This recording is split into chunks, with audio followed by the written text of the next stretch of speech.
Hey, how's it going? I'm Myles. And Dorr. Today we're going to answer this common question that is just brought up and often debated about in the industry. If you're in a real confrontation, will you see your sights? So if you want to hear our take, stay tuned.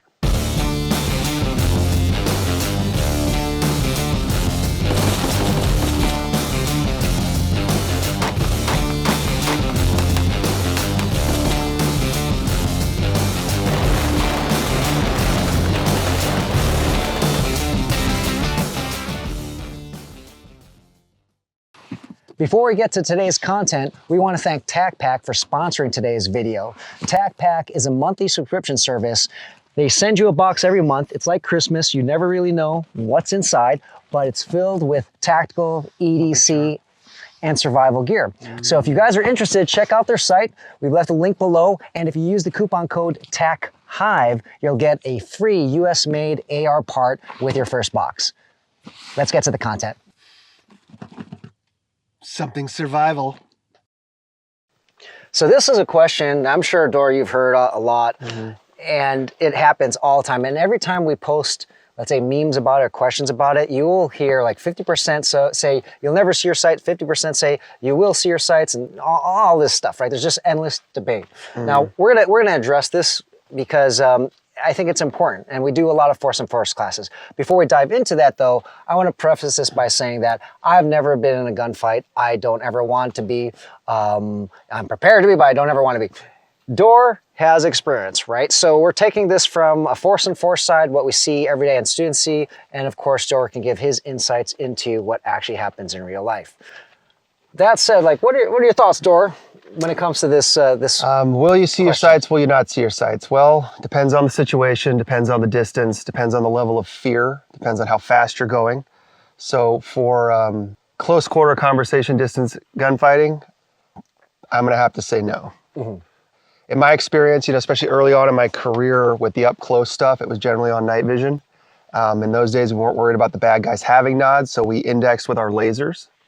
That was a lot of muscle memory with that. But anytime you switch to pistol, obviously on nod, you could not see your sights.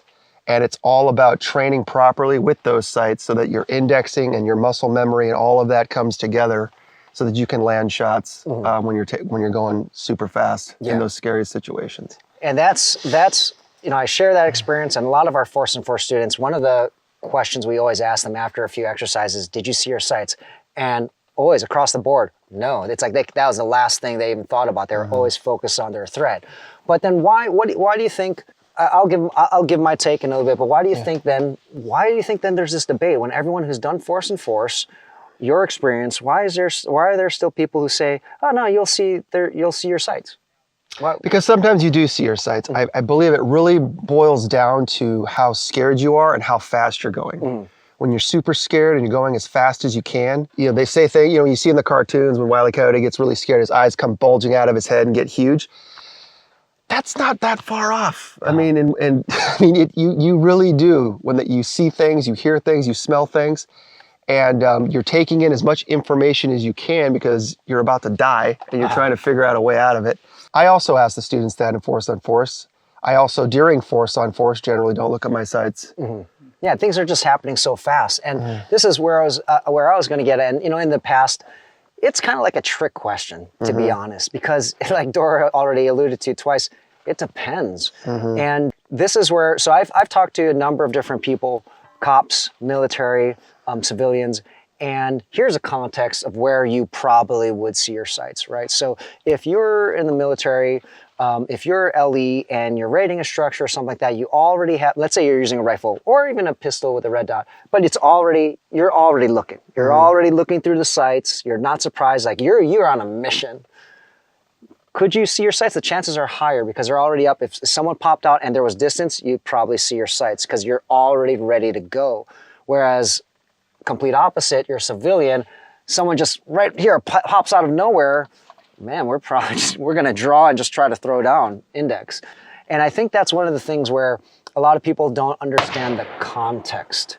So knowing that, what we just discussed, and we know that to be true, that it goes both ways and depends on the situation. I already know the answer to this question, but like, it would be great for you to tell our viewers. So knowing that a lot of confrontations up close and personal, and probably in the civilian world, you're not going to see your sights, should you just not even train with your sights? Absolutely, you need to train with your sights. So practice, they say practice makes perfect. When it comes to combat shooting, only perfect practice is going to make perfect. And you want to train every fiber in your being to do it correctly. When something pops off, you're at a disadvantage, you get surprised, you get startled, the adrenaline starts zipping up and down your spinal cord like bolts of lightning. All you're going to have is your subconscious. Your conscious is going to be trying to take in as much information as possible because you need to know where the danger is coming from, etc. The body mechanics of getting the weapon out and taking shots is all going to be done subconsciously.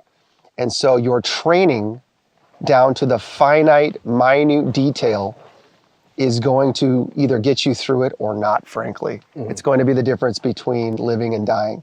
So when you're training, always try to make all of your reps perfect, get onto those sights. I'm not saying I've never seen my sights when exchanging rounds with real people. I have. But right now we're really geared towards more the law-abiding American with concealed carrying a pistol. And unless you're living a very interesting lifestyle, if you run into a situation that involves, a gunfight, it should be a big surprise. Mm-hmm. Okay? Yeah. So you're not ready for it, you're reacting, you're taking in information. Generally speaking, in my limited experience with, being surprised, it's all about the muscle memory. It's all about, the subconscious just taking it, just like a real, I've, come from a special operations background. I have a lot of firearms training. I have been overseas to bad places. But Myles is like a double second-degree black belt? Yeah. Something like that? Yeah. And you've fought in the octagon pretty much full contact, full everything, a whole bunch of times. So fighting is fighting, yelling, screaming, punching, shooting people in the face. When you're actually toe-to-toe with somebody, you're taking in information, you're reading, you're reacting, and you're not, it just happens naturally. Yeah. Throwing blows, blocking blows, takedowns, it's just you're living in the moment and it's happening. The only reason why that happens is because you're practicing it properly.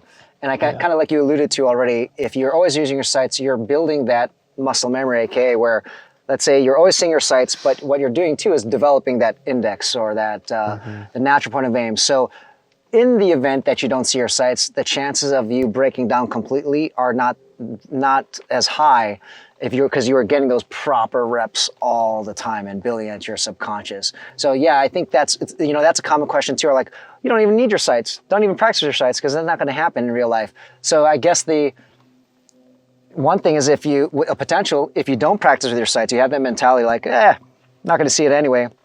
What could possibly happen and does happen is now your shots are even worse. Yeah. So now you don't see sights, something happens, you're not going to hit your target. Yeah.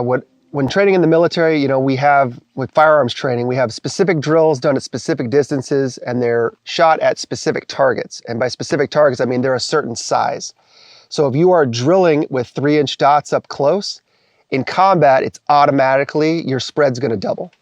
So that drill that you were proficient at with, at say 5 yards on a 3-inch target, it's automatically gonna open up to 6 inches. And it gets worse from there. So because it's hard to explain the level of fear. You are not going to tell yourself to speed up. The situation is automatically going to just speed everything up. And you're going to be moving very fast. And it's just, from what I've seen, your groups are gonna double. So if you do not train yourself to meet standards that are maybe your own, or maybe you got them from somewhere else, like the military or wherever, I hope and pray that it works out for you and you don't hit any innocent bystanders. But not training is a huge recipe for disaster, in my opinion.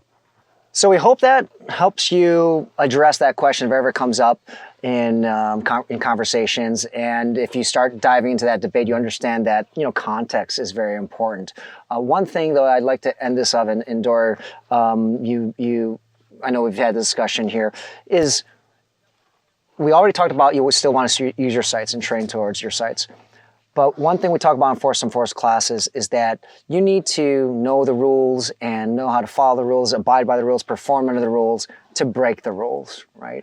And that is kind of similar to what we're saying too. If you're going to start shooting without your sights, it's good to know how to shoot with your sights and kind of ingrain that. And you will start to perform still decently, or maybe even well, when you're breaking the rules, right? So this kind of falls into that to a certain extent.